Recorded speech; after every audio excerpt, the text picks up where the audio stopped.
I was leading a session on our relationship with money. I just was curious about where people were with this at this point. This was in 2016.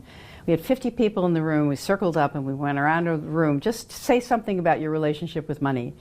And I realized every person in that room was in fear about money. From the 80-year-old who I know has millions of dollars to the 20-year-old who's like already $20,000 in debt. And honestly, it infuriated me, like what kind of society requires that everybody participate in something that terrifies them. This feels so amiss to me. People are not fully rational, and they make many choices that if they reflected upon them, they would do differently. There's no question about that. The major tendency is people tend to frame things very narrowly. They take a narrow view of decision makings. They look at the problem at hand and they deal with it as if it were the only problem. Very frequently, it's a better idea to look at problems as they will recur throughout your life, and then you look at the policy that you ought to adopt for a class of problems. Difficult to do would be a better thing.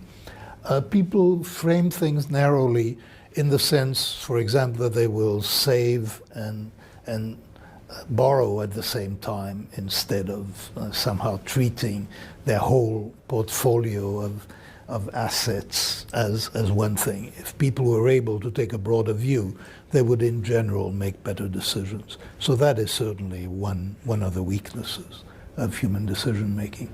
We call it narrow framing.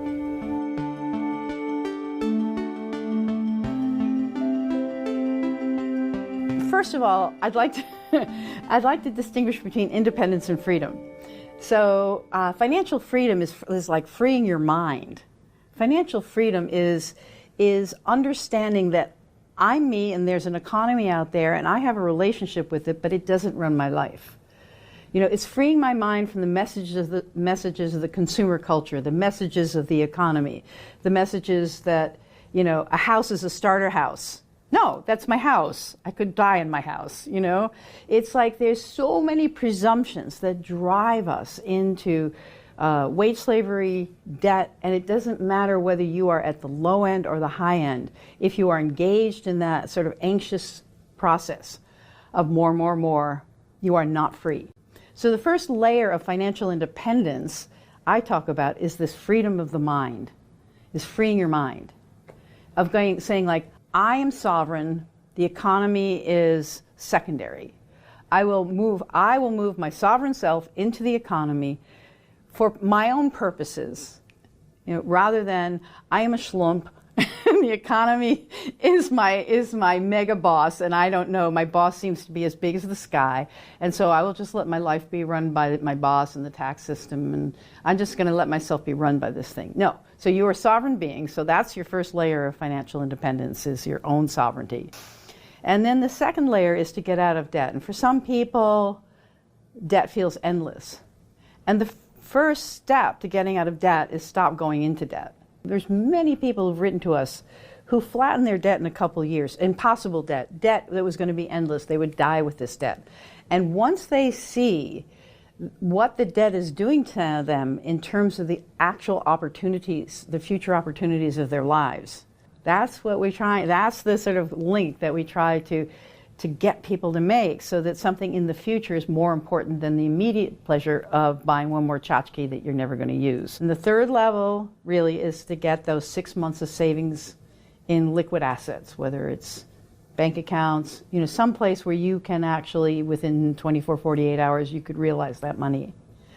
So that you have an emergency fund, so that you are not tumbled back into debt as soon as something happens amiss. You lose a job, which, you know, many people now feel that even their very, very important and significant jobs are precarious. So you want to get out of the zone of precariousness.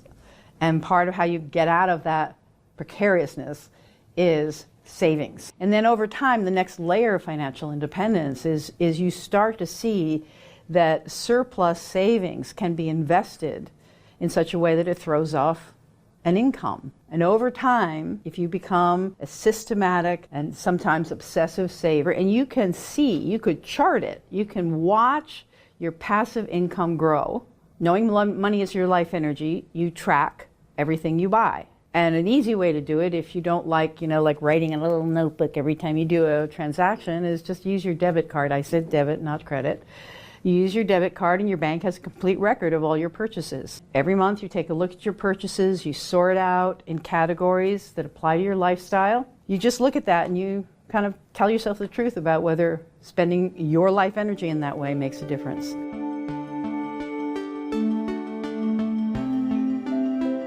You need to be numerate for certain kinds of decisions. So numerate people have a significant advantage over those who are not. Understanding compound interest makes a huge difference whether you're a credit card borrower or somebody who's saving. People have a very hazy idea of compound interest, and it's very detrimental. So I would say that, first of all, you need to be numerate, but many people are. Then you need to frame things broadly. I mean, it frequently goes with numeracy, but it's not quite the same thing. By taking the broad view, it is very important not to have overly strong emotional reactions to events. And what I mean by that is that most of us tend to respond to gains and to losses, to changes that happen in our life. Actually, you're better off if you frame things broadly and you think of you win a few, you lose a few, and you have very limited emotional response to small gains and to small losses.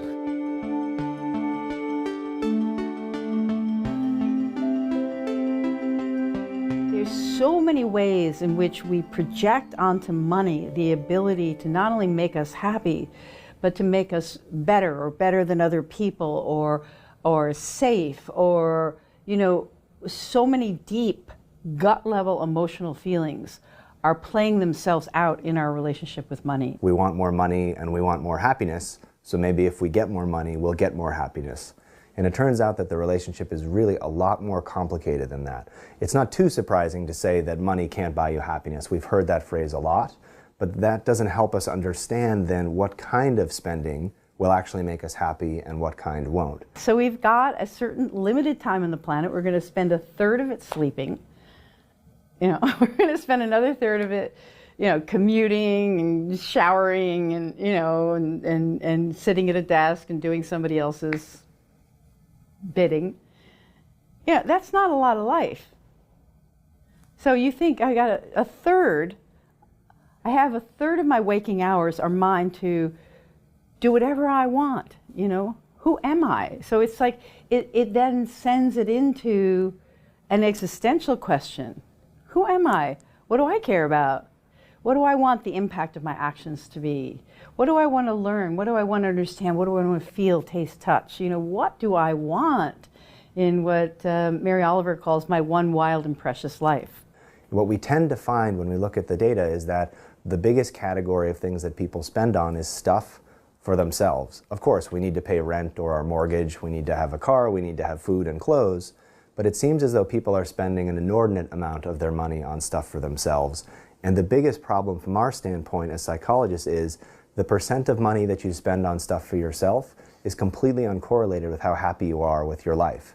It doesn't make you unhappy. It's not like if you buy a lot of stuff, you're miserable, which sometimes we think is the case. It's just the case that it's flat. No matter how much it seems you buy for yourself, nothing really seems to happen. Once people start to pay attention to the flow of money and stuff in their lives in this way, their consumption drops by about 20 to 25% naturally, because that's the amount of unconsciousness that you have in your spending. So when you become conscious, that falls away. Many people say they don't even know what they used to spend their money on. They just, ooh, surprise, I'm spending less. I don't know how that happened. I just paid attention. I just asked myself, is this purchase of something making me happy? When you focus on other people, you sort of reverse the arrow from me to you. It seems that on average, when people give to others, which can be giving to charity, it can be treating a friend to lunch, it can be buying people gifts, that those actions of giving rather than keeping seem to be associated with more happiness. But another opposite of stuff for yourself is to think about changing. You can still spend on yourself, but change from stuff to something else. And lots of research over the last decade has shown that on average, when people buy experiences, it tends to pay off in more happiness than buying stuff for themselves. Often when we buy stuff for ourselves, we end up by ourselves with our stuff. Think of yourself on your phone, playing a video game, whatever else it might be. You're often alone with your stuff. Whereas experiences, yes, we do some experiences solo, but many, many experiences have built into them that they're social. If we go out to dinner or go see a movie or go on a hike or whatever else it might be, now we're with other people. Turns out that talking to other people makes us happy. Even casual interactions with other people make us happier than sitting by ourselves in a room.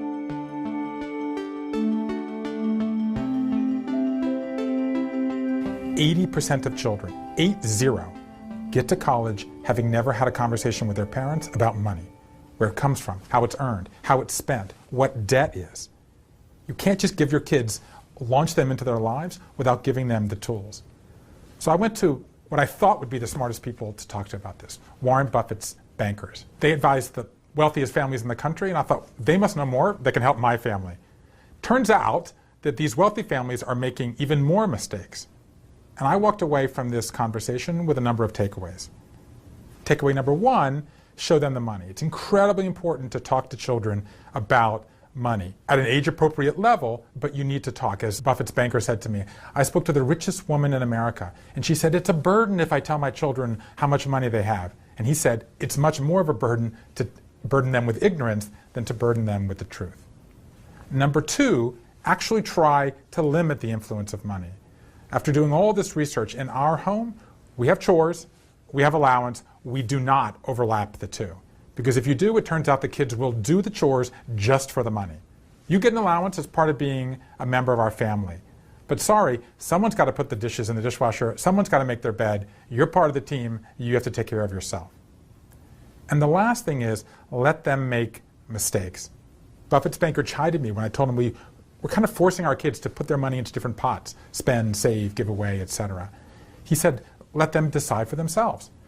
And I said, but what if they make a mistake? What if they want to buy something and they've spent all their money on candy? What if they drive into a ditch? And his answer was one of my favorite quotes in The Secrets of Happy Families. He said, it's much better to make a mistake with a $6 allowance than a $60,000 a year salary or a $6 million inheritance. The point is, when the kids are young, when the stakes are lower, let them make their own mistakes. Then you're there to pick them up. You don't want to get that call when they're 24 and suddenly they're in debt and they've made bad decisions and they're really in a hole. There's several ways to expand markets. One is you export, and another is to educate your citizens to want more than they need. And then you've got an infinite way you got an infinite market called the endless willingness of people to buy into the story of more is better and keep buying stuff. So that is the old roadmap. Growth is good, more is better, game over. The new roadmap says that there is something called enough. And enough is not sort of like this oppressive ceiling that, okay, I've got enough and I can't have any more. No, enough is this sort of vibrant, vital place. What we teach is an awareness about the flow of money and stuff in your life in light of your true happiness and your sense of purpose and values. And that your enough point, having enough, is having everything you want and need to have a life you love and full self-expression with nothing in excess. It's not minimalism, it's not less is more, because sometimes more is more, but it's that sweet spot, it's the Goldilocks point. And so enough for me is like one of the absolute fulcrums between the old roadmap for money and the new roadmap for money. Get smarter faster with new videos every week from the world's biggest thinkers.